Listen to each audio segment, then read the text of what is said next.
Bab ikram muslimin, hak-hak seorang muslim. Hadis ke 89. An Abi Hurairah radhiyallahu anhu qala qala Rasulullah sallallahu alaihi wasallam la tadkhuluna al-jannah hatta tu'minu wa la tu'minu hatta tahabbu awala adullukum ala syai'in idza fa'altumuhu tahabbabtum afshus salam bainakum. Rawahu Muslim. Bab bayan annahu la yadkhulul jannah illa al-mu'minun.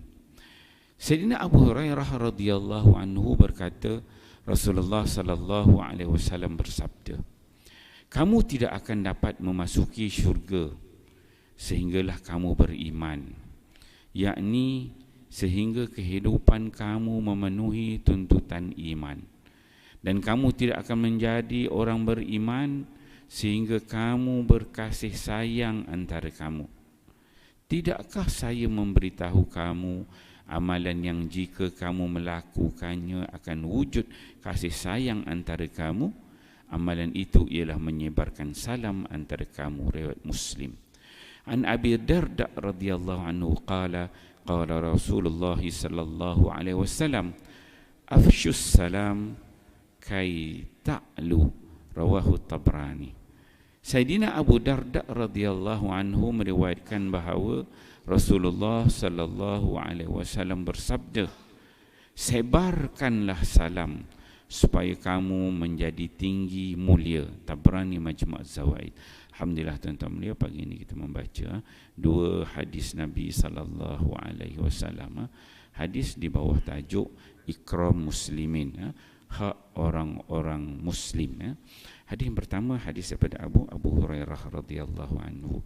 Kata Abu Hurairah, Rasulullah sallallahu alaihi wasallam menyebutkan, la tadkhulunal jannah, kamu ni semua wahai umat aku tidak akan dapat memasuki syurga hatta tu'minu. Kata Nabi sallallahu alaihi wasallam, tidak akan memasuki syurga melainkan orang-orang yang beriman. Sehingga kamu jadi orang yang beriman baru masuk syurga. Maksudnya manusia yang tak ada iman dalam diri dia memang takkan masuk syurga. Kemudian Nabi kata, wala tu'minu, dan kamu untuk jadi orang beriman ini macam mana cara dia? Kamu tidak akan menjadi orang beriman hatta tahabbu, melainkan kamu berkasih sayang. Satu, nak masuk syarat nak masuk syurga kena orang beriman. Itu yang pertama. Yang kedua, kata Nabi, untuk jadi pula orang beriman tu kena macam mana? Hatta tahabbu, kamu kena jadi orang yang sifatnya berkasih sayang. Kemudian kata Nabi, awala adullukum ala syai'in idza fa'altum tahabbabtum. Adakah kamu nak tahu, aku tunjuk, aku ajarkan kepada kamu sesuatu yang mana apabila kamu buat benda itu, tahabbabtum, kamu akan menjadi golongan orang yang berkasih sayang. Bila kasih sayang akan jadi beriman, bila beriman dapat masuk syurga Allah. Jadi bagaimana nak membina kasih sayang itu? Nabi mengajarkan tahabbabtun. Nabi mengatakan, para sahabat kata ya, Nabi menyebutkan afshus salam bainakum, hendaklah kamu menyebarkan salam di antara kamu. Syarat untuk masuk syurga Allah itu yang pertama kena beriman. Nak jadi beriman kena berkasih sayang. Cara nak berkasih sayang Nabi ajar ialah afshus salam. Hendaklah kita ni menyebarkan salam, bagi salam. Jumpa je orang bagi salam. Dia ada adab-adab salam. Jumpa je orang kita kena bagi salam. Kalau orang yang berjalan, orang yang berkenderaan besar, dia kena bagi salam pada orang yang berkenderaan kecil. Orang yang berjalan, dia kena bagi salam pada orang yang duduk. Orang tua kena bagi salam, budak kena bagi salam pada orang tua. Orang yang sikit kena bagi salam pada orang yang ramai. Kita masuk sesuatu tempat, kita bagi salam pada orang yang berada dalam tempat itu. Kita masuk rumah, bagi salam. Keluar rumah pun bagi salam. Tak kira ada orang ke tak ada orang dalam rumah tu, kena bagi salam.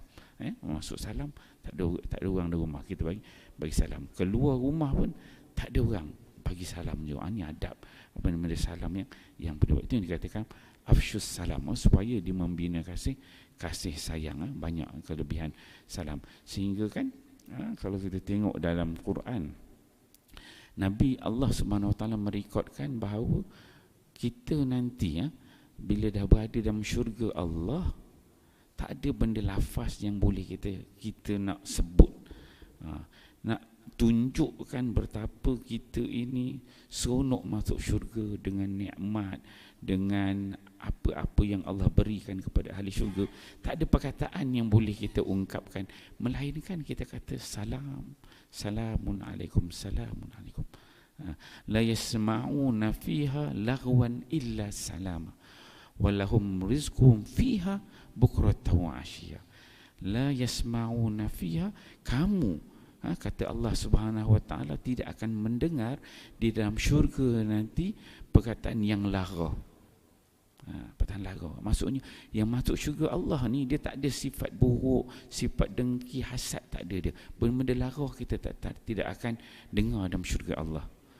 Illa qilan salaman salama, melainkan yang kamu dengar perkataan daripada ahli-ahli syurga ni, dia akan kata apa? Salam, salam, salam, ucapan sejahtera. Kita jumpa kawan, jumpa jiran, orang depan, orang belakang istana kita hanya mengucapkan salam. Nak tunjuk dah tak reti. Kalau kita dekat dunia ni kita ucap tahniah bila orang dapat sesuatu kan. Tapi bila masuk syurga Allah nanti tak reti nak ucap apa, sebab nikmat yang ada dalam syurga itu mala ainun ra'at, apa yang mata tak pernah tengok nikmat tu, wala udhunun sami'at, dan juga telinga tak pernah dengar nikmat itu, wala khatara ala qalbi bashar, dan tak pernah terlintas dalam hati kita nikmat begitu. Jadi bila bagi nikmat yang begitu, kita tak reti nak cakap apa, melainkan salam, salam, salam, sejahtera. Itu ucapan orang dalam syurga. Dan Nabi ajar kita dekat muka bumi ni, sebelum kita pindah ke dalam syurga Allah, kita kena tahabbu, membina kasih sayang supaya jadi orang beriman. Cara dia, kita kena afsyus salam. Dan Nabi ketika mana awal dia sampai ke Madinah, antara benda yang Nabi ajar ialah afsyus salam, ialah sebarkan salam. Sebab salam ini dia membina kasih sayang antara kita. Jadi tuan-tuan, sayang, sehingga kan ulama dia bahas, kalau kita jumpa orang tu berkali-kali dalam waktu yang singkat, kena bagi salam tak? Ulama dia kata kena bagi salam juga. Sekejap jumpa bagi salam, orang pusing, jumpa lagi bagi salam lagi kan. Letih gitu kan. Jumpa lagi kena bagi salam. Sekejap jumpa bagi salam. Ada pandangan begitu, betapa salam tu pun penting, penting. Tapi agak-agak lah kan. Nanti kejap bagi salam, tengok kesesuaian lah kan. Tu ada perbahasan ulama. Tapi asasnya begitu. Sebab salam ni dia menjarak, menghilangkan jarak hubungan antara orang yang atas, orang yang bawah, orang kaya, orang miskin, orang susah, orang senang. Jadi salam tu dia membinakan kasih sayang. InsyaAllah tuan-tuan mulia, bila kita baca hadis ni, kita faham, jadi kita amalkan. Selalulah kita kena bagi salam tu dia merupakan doa kepada kita semua, insyaAllah. Kita saja ini, wallahu a'lam. Subhanakallah wa asina illa allazina amna wa sallallahu